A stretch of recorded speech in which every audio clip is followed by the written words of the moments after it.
வணக்கம். Silver chat செய்திகள். இன்றைய முக்கிய செய்திகள். முத்தல்பேட்டை தொகுதியில் சட்டமன்ற உறுப்பினர் மேம்பாட்டு நிதியிலிருந்து ரூபாய் 1 கோடி மதிப்பில் புதிதாக கட்டப்பட்ட உள் விளையாட்டு அரங்கத்தை தொகுதி எம்எல்ஏ பிரகாஷ்குமார் முன்னிலையில் முதலமைச்சர் ரங்கசாமி திறந்து வைத்தார். புதுச்சேரி முத்தல்பேட்டை தொகுதிக்குட்பட்ட ஏழை மாரியம்மன் கோவில் வீதி கருவடைக்குப்பம் சாலை 4 முனை சந்திப்பில் தொகுதி சட்டமன்ற உறுப்பினர் மேம்பாட்டு நிதியிலிருந்து ரூபாய் 1 கோடி மதிப்பில் புதிதாக கட்டப்பட்டுள்ள உள் விளையாட்டு அரங்கம் மற்றும் உடற்பயிற்சி மையத்தின் திறப்பு விழா இன்று வெகு விமர்சையாக நடைபெற்றது. தொகுதி சட்டமன்ற உறுப்பினர் பிரகாஷ்குமார் முன்னிலையில் முதலமைச்சர் ரங்கசாமி சிறப்பு விருந்தினராக கலந்து கொண்டு உள் விளையாட்டு அரங்கம் மற்றும் உடற்பயிற்சி மையத்தை திறந்து வைத்தார். இந்த நிகழ்ச்சியில் தலைமை செயலாளர் சரத் சௌகான், உள்ளாட்சித்துறை செயலர் கேசவன், இயக்குநர் ஆதர்ஷ், நகராட்சி ஆணையர் பாஸ்கர், செயற் பொறியாளர் சிவபாலன், உதவி பொறியாளர் பழனிராஜா, இளநிலை பொறியாளர் சிவசுப்பிரமணியம் மற்றும் தொகுதி என்ஆர் காங்கிரஸ் நிர்வாகிகள், எம்எல்ஏ ஆதரவாளர்கள் உட்பட அப்பகுதி மக்கள் திரளாக கலந்து கொண்டனர். திருபுவனை சட்டமன்ற தொகுதிக்குட்பட்ட சோரப்பட்டு குயிலாப்பாளையம் பகுதியில் ரூபாய் 19 லட்சம் மதிப்பீட்டில் சாலை அமைத்தல் பணிக்கான பூமி பூஜையினை சட்டமன்ற உறுப்பினர் அங்காளன் தொடங்கி வைத்தார். புதுச்சேரி மாநிலம் திருபுவனை சட்டமன்ற தொகுதிக்குட்பட்ட 21 சாலைகளை மேம்படுத்துவதற்காக தொகுப்பு பணி திட்ட மதிப்பீடாக ரூபாய் 5 கோடி 28 லட்சத்திற்கு புதுச்சேரி அரசு சாட்சி திட்டம் மூலம் கடனுதவி பெற்று அரசாணை வழங்கியுள்ளது. இதற்கான ஒப்பந்த பணியாணையை பொதுப்பணித்துறை ஒப்பந்ததாரர் அருணகிரி அண்ட் சன்ஸ் அவர்களுக்கு ரூபாய் 4 கோடி 16 லட்சத்து 5,000 வழங்கப்பட்டுள்ளது. இதன் 3ஆம் கட்டமாக சோரப்பட்டு குயிலாப்பாளையம் சாலை ரூபாய் 19 லட்சம் மதிப்பீட்டில் பூமி பூஜை விழா நடைபெற்றது. இந்நிகழ்ச்சியில் தொகுதி சட்டமன்ற உறுப்பினர் அங்காளன் கலந்து கொண்டு விழாவிற்கு தலைமை தாங்கி பூமி பூஜை செய்து பணியினை தொடங்கி வைத்தார். இந்நிகழ்ச்சியில் பொதுப்பணித்துறை தலைமை பொறியாளர் வீரசெல்வம், பொதுப்பணித்துறை கட்டிடங்கள் மற்றும் சாலைகள் வடக்கு கோட்ட செயற் பொறியாளர் வைத்தியநாதன், உதவி பொறியாளர் குலோத்துங்கன், இளநிலை பொறியாளர்கள் தேவேந்திரன் மற்றும் கிருபாகரன் மற்றும் ஊர் பிரமுகர்கள், பொதுமக்கள் பலரும் கலந்து கொண்டு விழாவை சிறப்பித்தனர். புதுச்சேரியில் எதிர்வரும் சட்டமன்ற தேர்தலில் பாட்டாளி மக்கள் கட்சிக்கு 5 தொகுதி ஒதுக்குமாறு பாஜக மாநில தலைவர் ராமலிங்கத்தை சந்தித்து மயிலம் சட்டமன்ற உறுப்பினர் சிவகுமார் தலைமையில் பாமக நிர்வாகிகள் வலியுறுத்தினர். புதுச்சேரியில் சட்டமன்ற தேர்தல் நெருங்கி வரும் நிலையில் தேசிய ஜனநாயக கூட்டணியில் அங்கம் வகிக்கும் பாட்டாளி மக்கள் கட்சிக்கு புதியதாக நியமிக்கப்பட்டுள்ள 3 அமைப்பாளர்கள் வடிவேல், கோபி என்கிற கோபாலகிருஷ்ணன், மதியழகன் ஆகியோர் மயிலம் பாமக சட்டமன்ற உறுப்பினர் சிவகுமார் தலைமையில் புதுச்சேரி பாரதிய ஜனதா கட்சியின் மாநில தலைவர் ராமலிங்கத்தை சந்தித்து கூட்டணி தொடர்பாக பேசினர். இதன் பின்னர் செய்தியாளர்களிடம் பேசிய சிவகுமார் எம்எல்ஏ, எதிர்வரும் சட்டமன்ற தேர்தலில் தேசிய ஜனநாயக கூட்டணி வெற்றி பிரகாசமாக உள்ளது என்றும் பாட்டாளி மக்கள் கட்சிக்கு 5 இடங்கள் ஒதுக்குமாறு வலியுறுத்தியதாக தெரிவித்தார். இந்த சந்திப்பின் பொழுது பாட்டாளி மக்கள் கட்சியில் மாநில நிர்வாகிகள் உணர்ந்தனர். அரிமா சங்கத்தின் சார்பில் வில்லியனூர் சம்பூர்ண சித்த மருத்துவமனை டாக்டர் ஆர் புகழேந்தி அவர்களுக்கு சிறந்த அக்குபஞ்சர் நிபுணருக்கான விருது வழங்கி கௌரவிக்கப்பட்டார். தி சுசான்லி மண்டல சந்திப்பு செயலாண்மை குழு மற்றும் கடலூர் ஹோஸ்ட் லைன்ஸ் சங்கம் சார்பில் பன்னாட்டு லைன்ஸ் கிளப் மண்டல சந்திப்பு நிகழ்ச்சி நடைபெற்றது. நிகழ்ச்சிக்கு மண்டல தலைவர் சுசான்லி லயன் டாக்டர் CA ரவி தலைமை தாங்கினார். செயலாண்மை குழு தலைவர் MJF லயன் C தம்புராஜ் வரவேற்புரை ஆற்றினார். மண்டல மாநாட்டை PMJF லயன் டாக்டர் ராஜா சுப்பிரமணியம் துவக்கி வைக்க துவக்கவரை ஆற்றினார். இதில் பன்னாட்டு லயன்ஸ் கிளப் மண்டல சந்திப்பில் வில்லியனூர் சம்பூர்ணா சித்த மருத்துவமனை நிறுவனர் மற்றும் இயக்குநர் டாக்டர் ஆர் புகழேந்தி அவர்களுக்கு சிறந்த அக்குபஞ்சர் நிபுணருக்கான விருது வழங்கி கௌரவிக்கப்பட்டார்.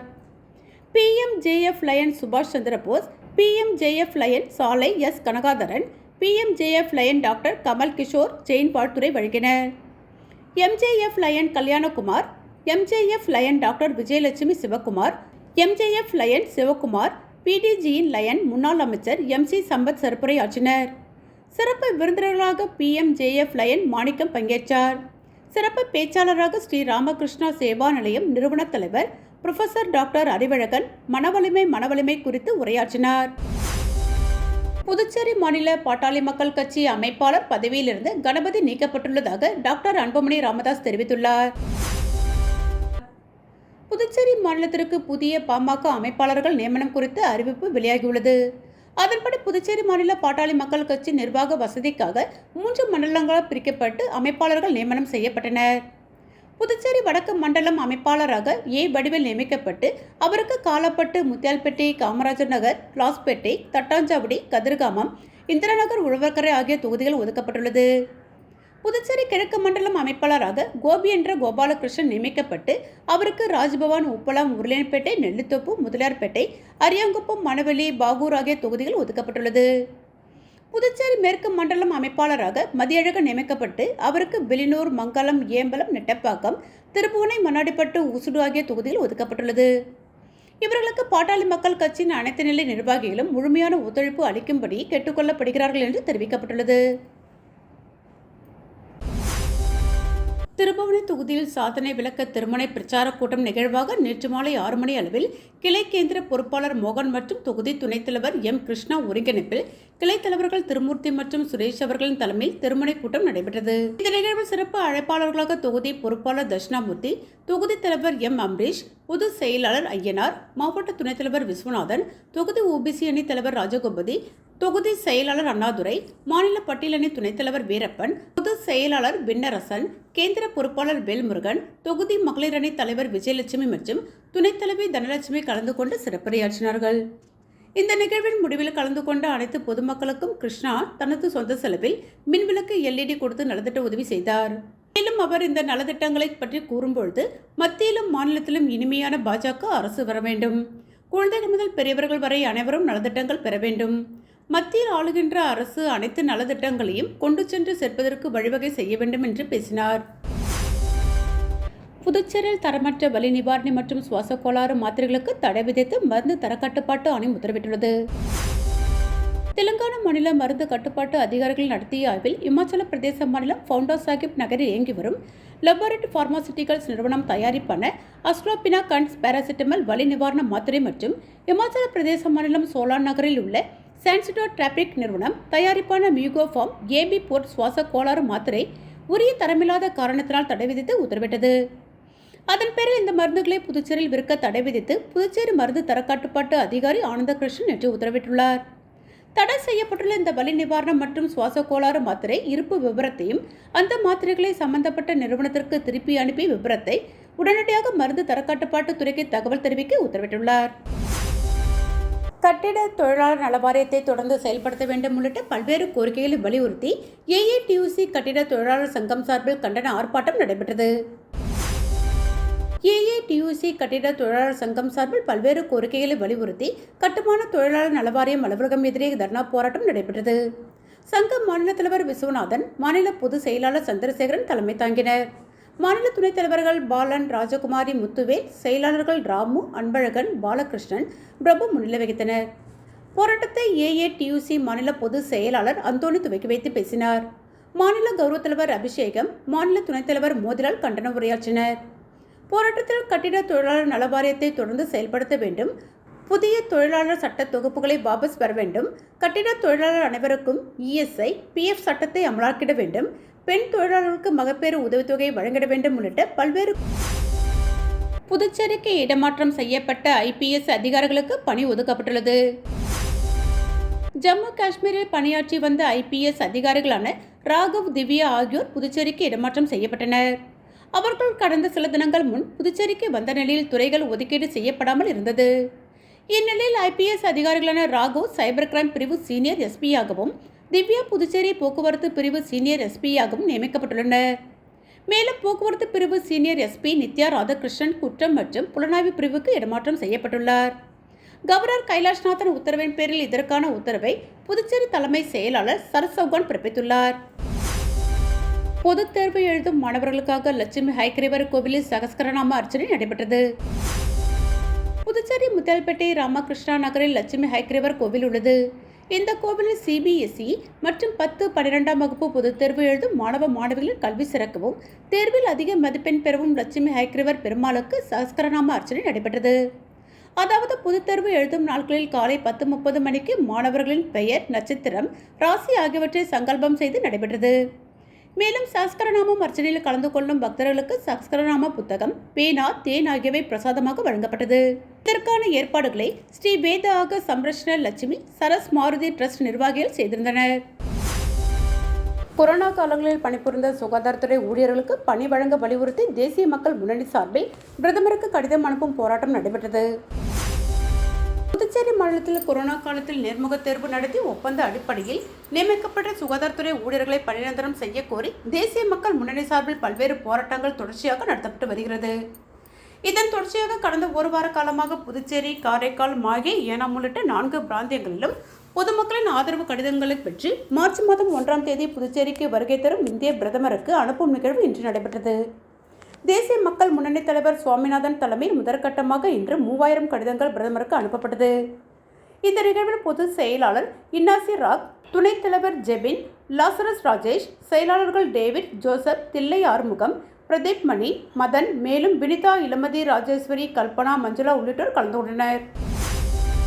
தேசிய மக்கள் முன்னணி சார்பில் கம்யூனிஸ்ட் கட்சியின் மூத்த தலைவர் நல்லக்கண்ணுவின் மறைவிற்கு அஞ்சலி செலுத்தப்பட்டது.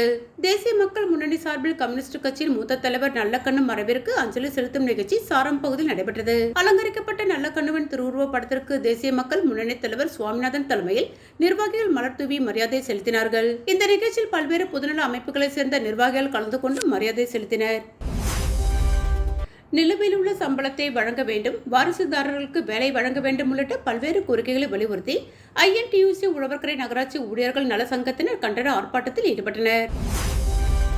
புதுச்சேரி மாநில INTUC உழவர்கரை நகராட்சி ஊழியர்கள் நல சங்கம் சார்பில் கண்டன ஆர்ப்பாட்டம் உழவர்கரை நகராட்சி முன்பு நடைபெற்றது. சங்கத்தின் தலைவர் சீனிவாசன் தலைமையில் நடைபெற்ற ஆர்ப்பாட்டத்தில் செயலாளர் கணேசன், அமைப்பு செயலாளர் முனியன் ஆகியோர் முன்னிலை வகித்தனர். ஆர்ப்பாட்டத்தில் செயலாளர் கணேசன், அமைப்பு செயலாளர் முனியன் ஆகியோர் முன்னிலை வகித்தனர். ஆர்ப்பாட்டத்தில் INTUC பொதுச் செயலாளர் ஞானசேகரன் சிறப்பு அழைப்பாளராக கலந்து கொண்டு கண்டன உரையாற்றினார். ஆர்ப்பாட்டத்தில் 7வது ஊதியக்குழு சம்பள உயர்வு, பென்ஷன் உயர்வுக்கான 33 மாதங்களுக்கான நிலுவைத் சம்பள தொகையினை வழங்க வேண்டும், நகராட்சி கொம்பியன் பஞ்சாயத்து நிர்வாகங்களில் ஊழியர்களுக்கு தடையில்லாமல் மாத சம்பளம் பென்ஷன் வழங்க வேண்டும், வாரிசுதாரர்களுக்கு கருணை அடிப்படையில் பணி வழங்க வேண்டும் உள்ளிட்ட பல்வேறு கோரிக்கைகளை வலியுறுத்தி 100க்கும் மேற்பட்ட ஊழியர்கள் கண்டன ஆர்ப்பாட்டத்தில் ஈடுபட்டனர். கம்யூனிஸ்ட் கட்சியின் மூத்த தலைவர் மறைவிற்கு லட்சிய ஜனநாயக கட்சியின் தலைவர் சென்று அவரது உடலுக்கு மலர் வளையம் வைத்து அஞ்சலி செலுத்தினார். இந்திய கம்யூனிஸ்ட் கட்சியின் மூத்த தலைவர் நல்லக்கண்ணு வயது 101 உடல்நலக் குறைவால் நேற்று காலமானார். அவரது உடல் சென்னை தீநகரில் உள்ள இந்திய கம்யூனிஸ்ட் கட்சி அலுவலகமான பாலன் இல்லத்தில் பொதுமக்கள் அஞ்சலிக்காக வைக்கப்பட்டிருந்தது. பல்வேறு அரசியல் கட்சி தலைவர்கள் நேரில் சென்று அவரது உடலுக்கு அஞ்சலி செலுத்தி வருகின்றனர். இந்நிலையில் லட்சிய ஜனநாயக கட்சியின் தலைவர் ஜோர்ஜ் சார்லஸ் மார்ட்டின் நேரில் சென்று நல்லக்கண்ணு உடலிற்கு மலர் வளையம் வைத்து அஞ்சலி செலுத்தினார். தொடர்ந்து செய்தியாளர்களை சந்தித்த அவர், நல்லக்கண்ணு தமிழ்நாட்டிற்கு கிடைத்த பொக்கிஷம் என்றும் அவர் நம் வாழ்வில் மறக்க முடியாத தலைவராக எப்பொழுதும் இருப்பார் என்றும் தெரிவித்தார். மேலும் நம் நாட்டின் சுதந்திரத்திற்காகவும் தான் சார்ந்த இந்திய கம்யூனிஸ்ட் கட்சிக்காகவும் பல்வேறு இன்னல்களை சந்தித்த அவரை லட்சிய ஜனநாயக கட்சி முன்னோடியாக எடுத்துக்கொண்டு செயல்படும் எனவும் கூறினார். வில்லியனூர் தொழிலதிபரும் காமாட்சி அம்மாள் அறக்கட்டளை நிறுவன தலைவருமான ரவிக்குமார் பிறந்தநாள் விழாவில் 15,000 பயனாளிகளுக்கு நலத்திட்டங்கள் வழங்கி பிரம்மாண்டமாக கொண்டாடப்பட்டது. புதுவை மாநிலம் வில்லியனூர் தில்லைநகர் பகுதியைச் சேர்ந்த பிரபல தொழிலதிபரும் காமாட்சி அம்மாள் அறக்கட்டளை நிறுவன தலைவருமான ரவிக்குமார் பிறந்தநாள் விழா கோலாகலமாக கொண்டாடப்பட்டது. கடந்த சில தினங்களுக்கு முன்பு தேர்தலில் போட்டியிட ஏதுவாக பணியாற்றி வந்த அரசு பணியினை ராஜினாமா செய்து தேர்தலில் மங்கலம் தொகுதியில் போட்டியிட களப்பணி ஆற்றி வரும் ரவிக்குமார் பிறந்தநாள் விழா நேற்று கொண்டாடப்பட்டது. பிறந்தநாளை ஒட்டி தொகுதி முழுவதும் உள்ள அனைத்து குடும்பத்தினர்களுக்கும் புடவைகள் வழங்கப்பட்டது. மேலும் நேற்று காலை தில்லை நகரில் உள்ள அவரது இல்லத்தில் மேடை அமைத்து 15,000 பயனாளருக்கு நலத்திட்ட உதவிகள் வழங்கப்பட்டது. இதில் உள்துறை அமைச்சர் நமச்சிவாயம் கலந்து கொண்டு நலத்திட்ட உதவிகளை வழங்கினார். இதில் தள்ளு வண்டி, நடைபாதை கடை, அயன் பாக்ஸ், தையல் மிஷின் வழங்கினார். பிறந்தநாள் விழாவில் உள்துறை அமைச்சர் நமச்சிவாயம், பாஜக மாநில தலைவர் Saptagiri Ramalingam MLA, NSJ Jayapal, NR Congress பிரமுகர் அழகானந்தம், கணபதி, வாசு, அன்பு, அருள், முத்து, கதிரேசன், பாஜக பிரமுகர்கள் மற்றும் மங்கலம் தொகுதி நிர்வாகிகள் சால்வை அணிவித்தும் விதவிதமான மலர்களால் ஆன சாக்லேட் மாலை, சந்தன மாலை, மயிலரகு மாலை உள்ளிட்ட மாலைகள், ஆள் உயிர ரோஜாப்பூ மாலை அணிவித்து வாழ்த்து தெரிவித்தனர். இதனைத் தொடர்ந்து புதுச்சேரி முதல்வர் ரங்கசாமி அவர்களை அப்பா பைத்தியசுவாமி கோவிலில் சந்தித்து பொன்னாடை போர்த்தி பூச்செண்டு மற்றும் பல்வேறு மாலைகள் அணிவித்து பிறந்தநாள் வாழ்த்துக்கள் பெற்று ஆசி பெற்றார். மேலும் மங்கலம் தொகுதி முழுவதும் கட்டவுட் பேனர்கள் வைத்தும் அனைத்து கோவில்களிலும் சிறப்பு அபிஷேகங்கள் நடத்தப்பட்டு பிறந்தநாள் விழா ஏற்பாடுகள் செய்யப்பட்டது. பிறந்தநாள் விழா ஏற்பாடுகளை முன்னாள் வாரிய தலைவர் பாலமுருகன் தலைமையில் NR காங்கிரஸ் நிர்வாகிகள் மோகன்தாஸ், சுரேஷ், எழில், பிரபு, ரமேஷ் ஆகியோர் தலைமையில் NR காங்கிரஸ் நிர்வாகிகள் செய்திருந்தனர்.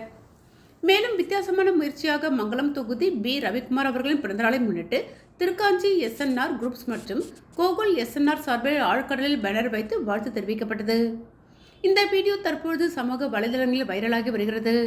இந்த விழாவில் வில்லியூர் மற்றும் மங்கலம் தொகுதிகள் விழாக்கோலம் பூண்டிருந்தன. பொதுமக்களின் பெரும் திரளான பங்கேற்புடன் இவ்விழா மிக சிறப்பாக நிறைவு பெற்றது. நடைபெறவுள்ள தேர்தல் ஓட்டுப்பதிவில் புதுச்சேரி மாநிலம் நாட்டிற்கே முன்மாதிரியாக இருக்கும் என இந்திய தலைமை தேர்தல் ஆணையர் ஞானேஷ்குமார் தெரிவித்துள்ளார். புதுச்சேரிக்கு நேற்று வருகை தந்த இந்திய தலைமை தேர்தல் ஆணையர் ஞானேஷ்குமார் தேர்தல் ஆணையர்கள் சுக்பீர் சிங் சந்த், விவேக் ஜோஷி உள்ளிட்ட 7 பேர் கொண்ட குழுவினர் புதுச்சேரி சட்டசபை தேர்தலுக்கான முன்னேற்பாடு பணிகளை ஆய்வு செய்தனர்.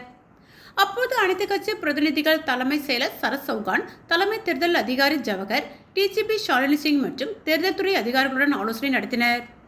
இதன் பின்னர் செய்தியாளர்களிடம் பேசிய அவர், புதுச்சேரியில் ஆண்களை விட பெண் வாக்காளர்கள் அதிகம் என்பது மகிழ்ச்சி அளிக்கிறது. 23,033 முதல் முறை வாக்காளர்கள் உள்ளனர். மொத்தமுள்ள 1099 ஓட்டுச்சாவடிகளும் சிசிடிவி கண்காணிப்பில் இருக்கும். 60 ஓட்டுச்சாவடிகளை முற்றிலுமாக பெண்களை நிர்வகிப்பர். 30 ஓட்டுச்சாவடிகள் முன்மாதிரி ஓட்டுச்சாவடியாக செயல்படும். வரும் சட்டசபை தேர்தலுக்காக இந்திய தேர்தல் ஆணையம் 20 சீர்திருத்தங்களை செய்துள்ளது. இம்முறை ஓட்டுச்சாவடிகள் மொபைல் போன் எடுத்து செல்ல அனுமதி இல்லை. ஓட்டுச்சாவடிக்கு வெளியில் மொபைல் போன்களை பாதுகாப்பாக வைத்துவிட்டு செல்ல ஏற்பாடு செய்யப்படும். ஓட்டுப்பதிவு இயந்திரத்தில் வேட்பாளர்கள் புகைப்படம் கலரில் இருக்கும். பெயர் பெரிதாக இருக்கும். ஓட்டுச்சாவடிக்கு 1200 வாக்காளர்கள் மிகாமல் இருக்கும். புதுச்சேரியில் யூனியன் பிரதேசத்தை பொறுத்தவரை இதுவரை 81 முதல் 82% ஓட்டுப்பதிவு நடைபெற்றுள்ளது. வரும் தேர்தலில் இது மேலும் அதிகரிக்கும் என ஆணையம் கருதுகிறது. வரும் தேர்தலில் புதுச்சேரி நாட்டிற்கே முன்மாதிரியாக திகழும். தேர்தல் அறிவிப்பு வெளியாகும் நாளிலிருந்து பணம் மற்றும் பரிசு வழங்க முயல்வோர் மீது நடவடிக்கை எடுக்கப்படும். சமூக வலைதளங்களை கண்காணிக்க குழு அமைக்கப்பட்டுள்ளது. புதுச்சேரி, காரைக்கால், ஏனாம் பகுதிகளுக்கு தமிழகத்தோடும் மாகேவிற்கும் கேரளாவுடன் தேர்தல் நடத்த வேண்டும் கருத்தை ஆணையம் கவனத்தில் கொள்ளும் என்றார். ஊதியம்பட்டு ஸ்ரீ காசி விசாலாட்சி சமேத ஸ்ரீ காசி விஸ்வநாதர் தேவஸ்தானத்தில் 5ஆம் நாளான நேற்று சுவாமி சந்திர விமானத்தில் மின் அலங்காரத்துடன் வீதி உலா நடைபெற்றது. புதுச்சேரி மாநிலம் வில்லியனூர் கும்பியூன் ஊதியம்பட்டு பகுதியில் அமைந்திருக்கும் ஸ்ரீ காசி விசாலாட்சி சமேத ஸ்ரீ காசி விஸ்வநாதர் தேவஸ்தான மாசிமக தீர்த்தவாரியை முன்னிட்டு மகா பிரம்மோற்சவ திருவிழா வருகின்ற மார்ச் 2ஆம் தேதி நடைபெறுவதை முன்னிட்டு பிப்ரவரி 21ஆம் தேதி இரவு 7 மணி அளவில் கொடியேற்றும் விழா நடைபெற்றது. இதில் திரளான பொதுமக்கள் கலந்து கொண்டு சுவாமி தரிசனம் செய்தனர். இதனைத் தொடர்ந்து சுவாமி ஒவ்வொரு நாளும் சிறப்பு வாகனத்தில் வீதி உலா நடைபெறுகிறது. இதில் 5ஆம் நாளான நேற்று சுவாமி சந்திர விமானத்தில் மின் அலங்காரத்துடன் வீதி உலா நடைபெற்றது. இதில் திரளான பக்தர்கள் கலந்து கொண்டு சுவாமி தரிசனம் செய்தனர். தொடர்ந்து விழாவில் கலந்து கொண்ட பக்தர்கள் அனைவருக்கும் அன்னதானம் வழங்கப்பட்டது. நிகழ்ச்சிக்கான ஏற்பாட்டினை ஆலய நிர்வாக அதிகாரி மற்றும் ஊதியம்பட்டு ஊர் பொதுமக்கள் வெகு சிறப்பான முறையில் செய்து. இத்துடன் சில்வர் சாட் செய்திகள் நிறைவு பெற்றன. வணக்கம்.